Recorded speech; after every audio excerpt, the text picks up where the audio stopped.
According to the standard, only C-gamma needs to test color distribution. Note, you need to do color distribution test after candela distribution test.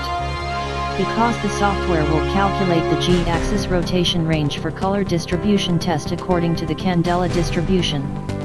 No need to turn off or remove the sample if you want to do the color distribution test.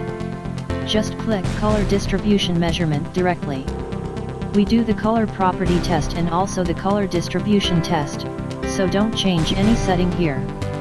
No need to change the rotation range of C-axis. The rotation range of G-axis is automatically set according the candela distribution result.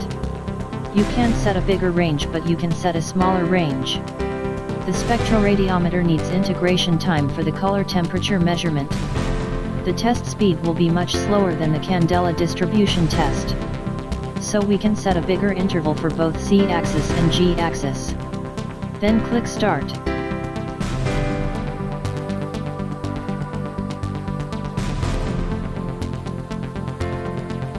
Two more items here after the test. Color distribution data and color properties. After the color distribution test, you need to click Save to save the results.